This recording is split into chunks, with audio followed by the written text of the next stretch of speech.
Thank you.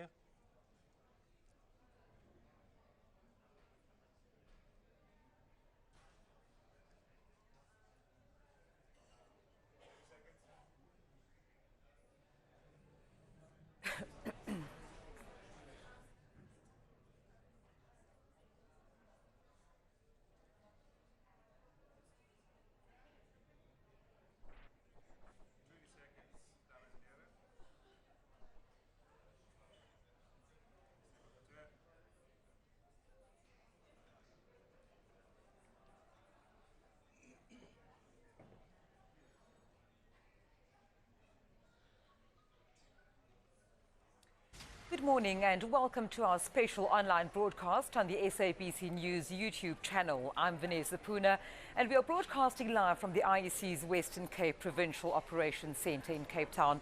Our team of reporters are stationed across the province and we'll check in with them for updates from their various areas as results come in. Now, about 50% or just over 50% of voting districts have been declared in the province, and political analyst Professor Erwin Schweller joins me now. Good morning to you, Professor Schweller. Looking at the results so far, are the party performances in line with the predictions at this stage?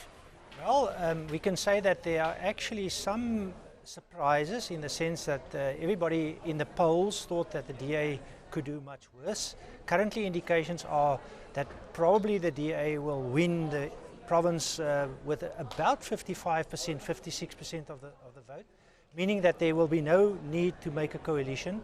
The DA will be able to govern the province from that perspective. Of course, the results in at the moment do not necessarily reflect the rural areas. Is this likely to have any impact on the final tally? It will have an impact in the sense that we know that, counts are being made in particular voting districts where there are particular characteristics of those areas, and in all of these situations, the more affluent areas, they come in first. However, with this amount of votes having been counted and voting districts having been declared, we can safely accept that the trends will persist with some variation, but I don't think it will be a major variation. It might go 2% this way or 2% that way, and in that sense we are now on a solid footing to start saying what we are saying, and that is the DA will govern the province. So the DA seems firmly set, as you've said, to get that majority in the Western Cape. Let's now focus to other parties and let's talk the ANC. They are the major opposition party here in the Western Cape. What does the ANC performance look like thus far? It is probably for the ANC as well quite disappointing, because one would have assumed that with all of their campaign effort here, where they brought in really the president and a number of other prominent ANC leaders, and also their aspiration, there is a strong and a very deep need for the ANC to reconquer the province. So I think they are probably disappointed, and then one must start to ask the question why. And I think it is about the fact that the Western Cape is a very mature democracy already. We have seen this is the only province where there is a floating vote. People vote differently, and therefore we should be able to say that if the ANC acts in the interests as perceived by the majority of voters in the province, then obviously they will win the elections. Somehow that is not happening. And the major factor I would hypothesize is the fact that the provincial majority voters do not believe that the ANC necessarily acts in their particular interests. And then that, I think, relates to the fact that they want to see more non-racialism practiced. The philosophy and the aspirations of the ANC is very strongly and a committed one to non-racialism, but it doesn't necessarily pan out in that way in practice.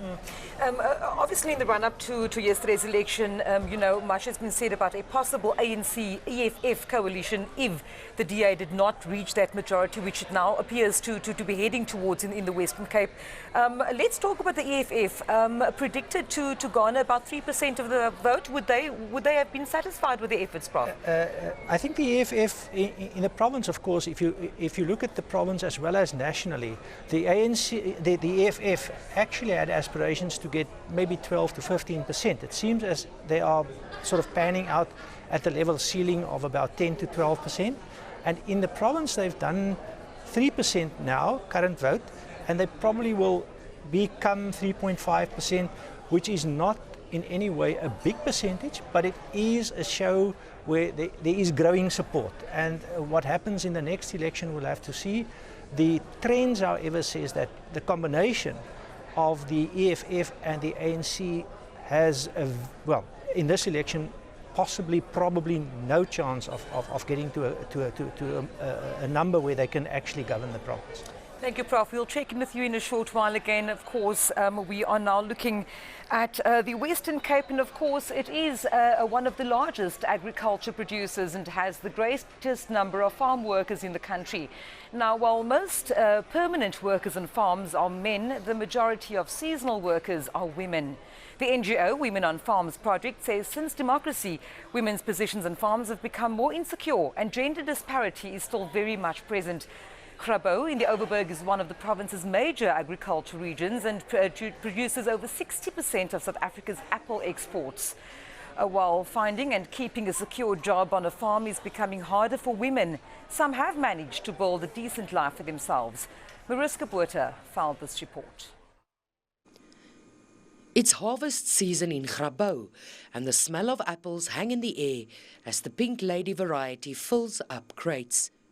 Keeping an experienced eye on deliveries from the orchards is 56-year-old Aletta Plaatjies.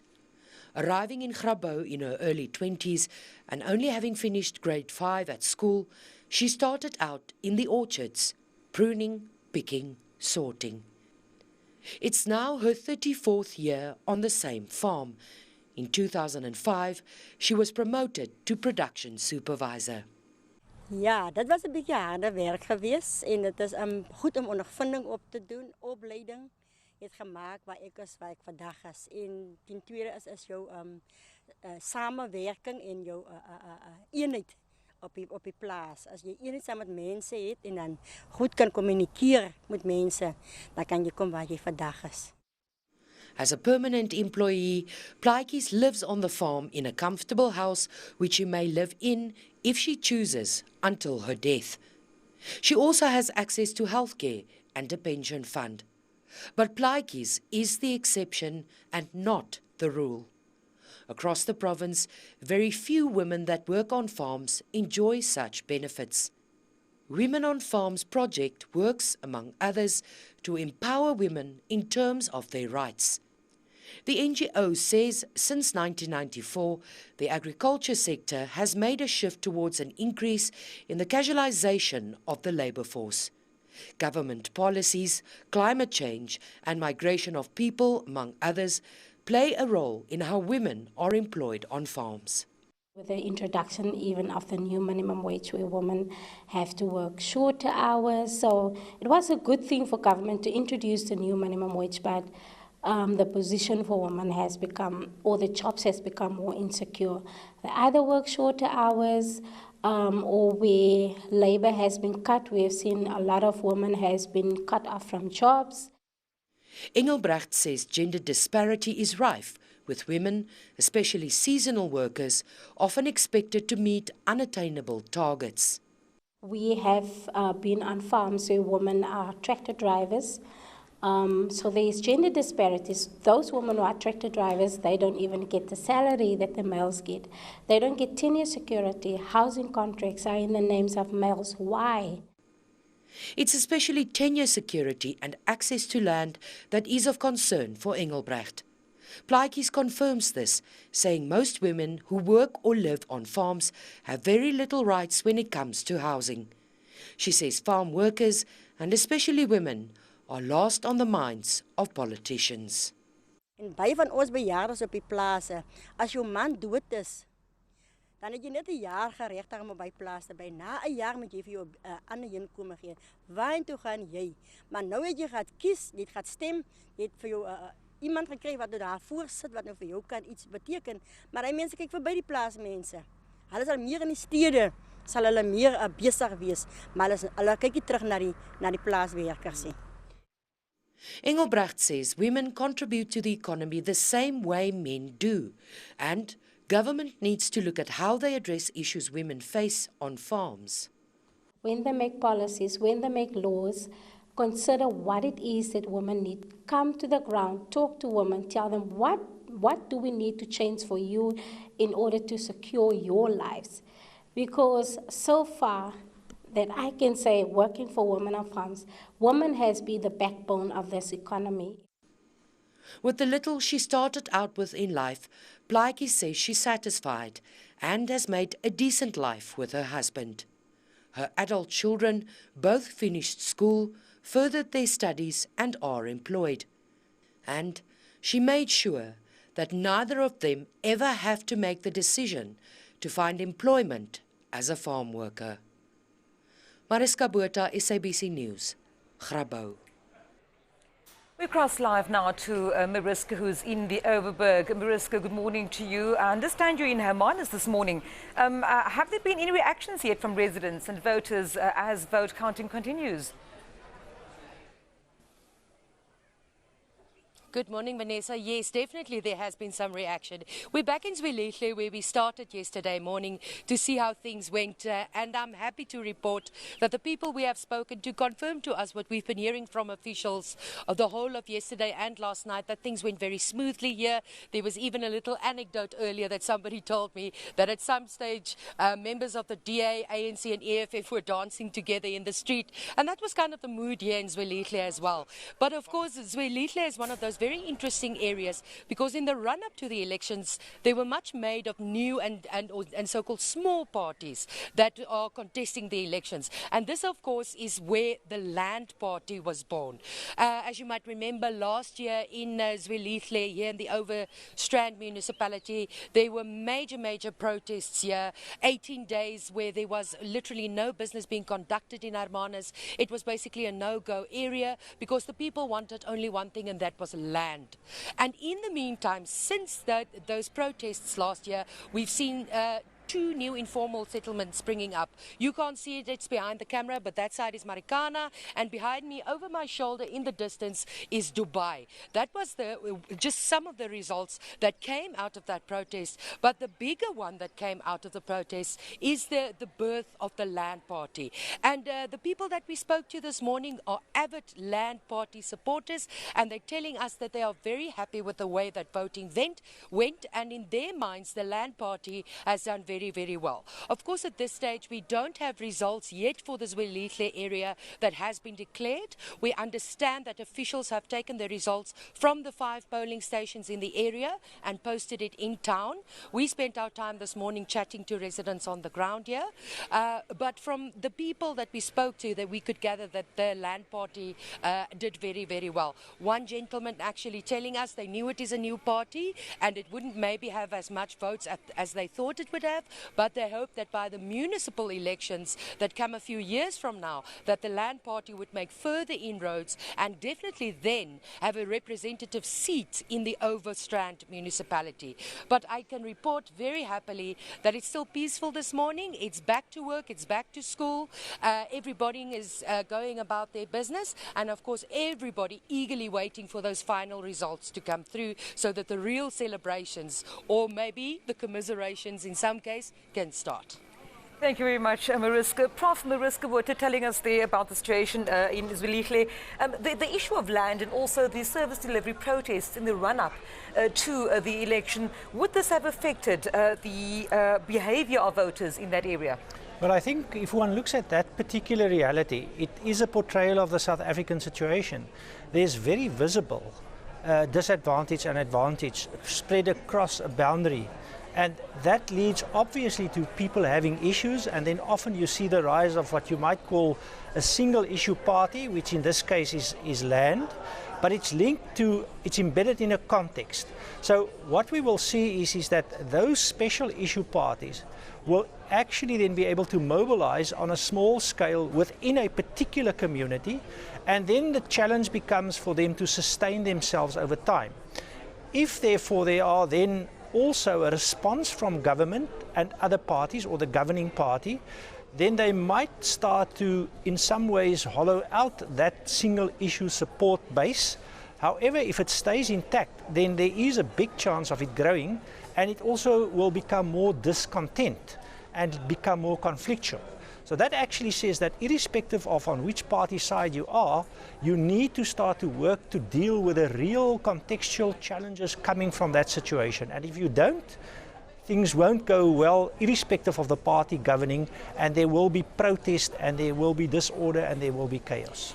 Let's assume the DA, if they manage to win this constituency, how then will they go about working to stabilize this conflicted situation that you're just talking about? It's a process. It's phased. It needs to be dealt with initially in finding ways of just setting up a temporary truce and peace.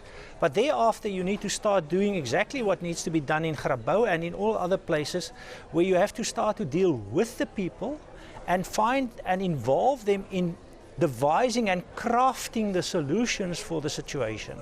This is not going to be done by government or the private sector or the civil society sector or the professions. It's got to be a partnership approach where we speak to each other, find out what the issues are, and then finally people do become more amenable to a solution because they've been involved in it in a real way. Some of these things are fairly intractable because obviously you need to find new ways of dealing with the land issue, and there is this idea that we are going to nationalize land now. Whether that's going to happen, we do not know. But we need to find local solutions, and then we're very glad that even, and in South Africa we often have that situation, whereby we go to the brink and then we take one step back, fortunately, so we don't go over the precipice. And it seems that the election and many of these big events, they actually create a cohesive society again, and I think that's good. However, we should be very aware that if we don't sustainably address these issues, then that goodwill will also dissipate over time. The area is a microcosm of the kind of inequality that we see across South Africa. Now, how then does one go about improving the quality of lives of the poor? Well, it's a process and it takes time. But it starts with a feeling that we are all involved in this together and that we have to find partnership-based, co-created, co-constructed solutions. So that's the first phase of the process. Then we have to do real things. We need to improve service delivery, we must build more houses, we must make sure that any form of corruption, and there is corruption seemingly everywhere, maybe in some places more than in other places, that gets rooted out. So it's a question of effective and efficient and ethical governance, but not government. Governance is more than government. It involves more parties than government only. Because I think there's also another misperception, and that is that government will provide. The resources are not there. We're going to have to come up with joint solutions, crafted together, and then final point perhaps here, we always say we make good policies in South Africa, but if we make policies which cannot be implemented and we didn't check whether they can be implemented, are they then good policies? So maybe we should just check whether our policies are also realistic. And of course, I suppose a policy formulation will not necessarily just, or acting on and implementing that policy, not just in control of the party ruling the province at any given time. It's got to be a partnership, and I think we have had too high levels of contestation based on emotions, and whereby people mobilize at all costs, and it becomes a zero-sum game where people say whatever you gain I will lose. I think we should try to construct a bigger cake so that there is more to divide. If we think that there's only a small cake, then we compete for that cake. The actual fact is, can we together, with a form of consensus, build a bigger cake so that there's more to divide and share? Thank you very much, Professor Schwelle there, of course. We will keep on chatting to you throughout the course of this morning. Now, to Paternoster, which is one of the oldest fishing villages on the west coast of South Africa. It's situated about 140 kilometers north of Cape Town and is close to the towns of Mossel Bay and Vredenburg.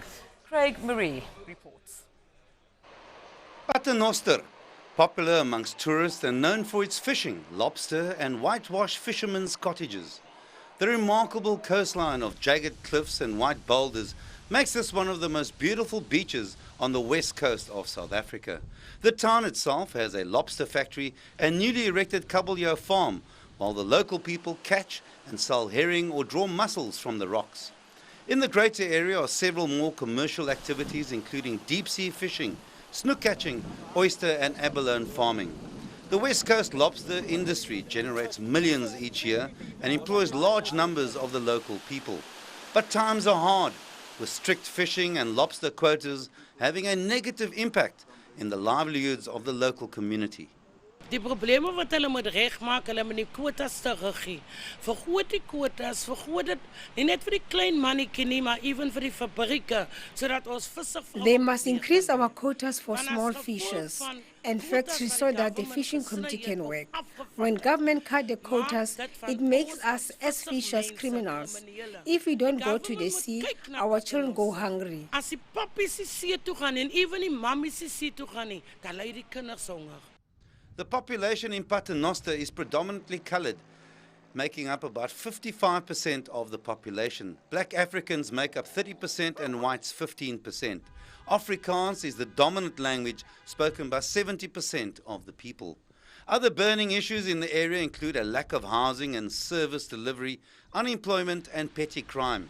But for some, there's light at the end of the tunnel. Ek is gelukkig in Paternoster. Ek is bly vir my huisie wat ek nou gekry het. Ek het laas jaar my huisie gekry.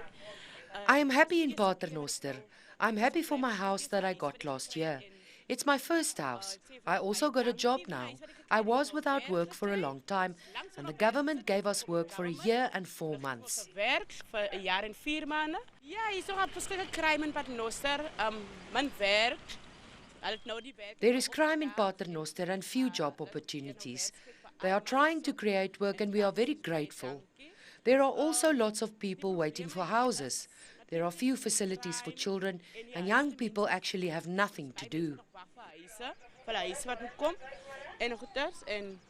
Man geriewe in Paternoster vir al die kindertjies en vir die jong mense. Hier is eintlik niks om te doen nie. Kyk, Sondag keer toe. Is While opportunities might be few and far between, the tourism industry with guest houses and restaurants offers employment, as does the building of roads and other infrastructure. People are looking forward to the elections and making their vote count. I'm looking forward to the elections. I know where I'm going to put my cross. Lots of people are looking forward to the elections. The origin of the name Paternoster remains unknown. Many people believe the name, which means our Father in Latin, were prayers said by Catholic Portuguese fishermen when they became shipwrecked. The people of Paternoster hope that government officials and elected politicians will avoid any potential shipwrecks in the future and instead provide opportunities and hope for their community.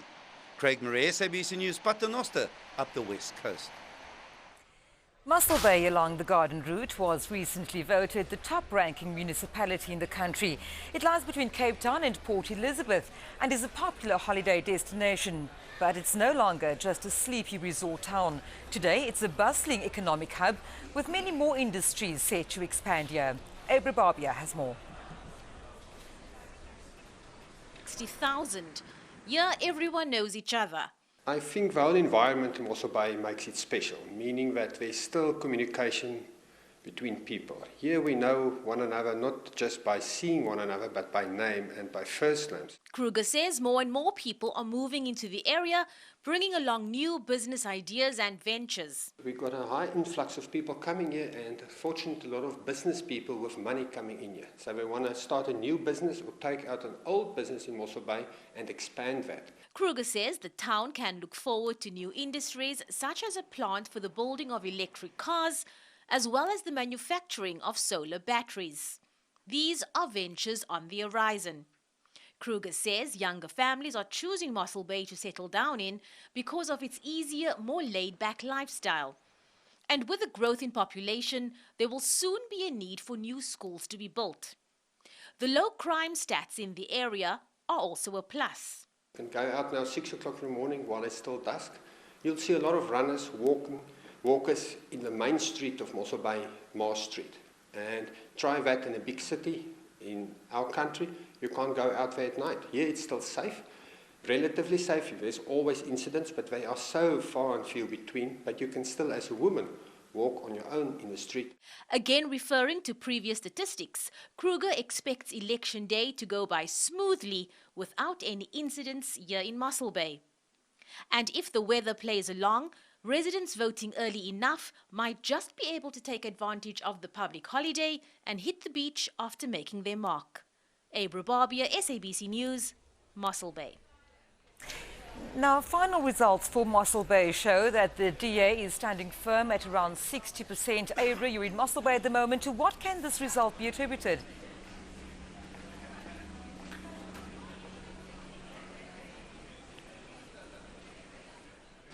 Vanessa, good morning to you. I think it is traditionally a DA voting area, so that would be the obvious answer to that. But what is interesting about how voting went yesterday is that in that package you heard me say Mossel Bay used to be a resort town. It is still a resort town. It is a holiday town, so lots of people come here during the peak holiday season. But older people from around the country also flock here at any time of the year. And many people happened to find themselves here yesterday on Election Day. And many people who voted national only found themselves at voting stations here in Mossel Bay, and the local IEC in the area told me this was a very interesting fact for them, that they had so many out-of-towners here voting national only. Your question about the DA, I'll just go back to that quickly. Yes, this is a traditional DA stronghold, so that is what we can attribute that to. I believe that they were counting here till the early hours of the morning, so as you say, the votes are in on your side as well. The other thing that the IEC in the area told us is that everything went really smoothly yesterday. Everything went without a hitch. They're quite happy with the way things went. And also there are loads of people who have moved into the area because they've seen exponential growth in Mossel Bay over the last few months or in recent times. So lots of people who are still registered in other parts of the country but who now live here also turned out in their masses at voting stations to cast their vote. So these are some trends that the IEC in Mossel Bay picked up from yesterday. Vanessa? Thank you very much, Abra. Professor, now we're talking about migration trends, specifically in Mossel Bay. The impact there then, of course, on the way people vote. Yes, of course. And I think let's start with the fact where you started. It is a well-governed municipality. It seems to be clean and safe, mostly. And it seems as if there is still a kind of a cohesive spirit across people. There's a lot of good stories coming out of Mossel Bay. For example, we know of the big oil gas finds actually not far from Mossel Bay. So the port area is developing, the outlying areas, there is industry, there seems to be a buzz in the town, and then it is well governed. The migration patterns are also interesting in the sense that you have lots of people settling on retirement or on quality of life type of conditions into Mossel Bay, and a solid and good stream people also coming from the rural areas in the Eastern Cape, but in some way it gets cohesively managed. There have been issues also recently. I noted recently there was a big march from the township from Kwanonkwaba to the magistrate's office, and interestingly it was a joint effort marching against drugs. So it was less of a service delivery protest. There have been service delivery protests as well, but it seems as if the community senses that there's some value here and that they have to sustain and retain that value. And it makes the point again that if we do things properly and we go into an upward spiral rather than a downward spiral, then there are many success stories to be told. Thank you very much, Prof. We'll, of course, speak to my colleague Bulelani Philip here at the IEC Centre. He's on the floor. Bulelani, you're speaking to the Land Party, I understand. What are their sentiments at this stage? Well, thank you so much, Vanessa. Welcome to the floor of the IEC Centre here in the Western Cape. Just before I get into that interview, just want to give you a sense of what's happening on the floor. I've just seen that a lot of political parties were deploying some of the heavyweights to come and monitor the election results as they come.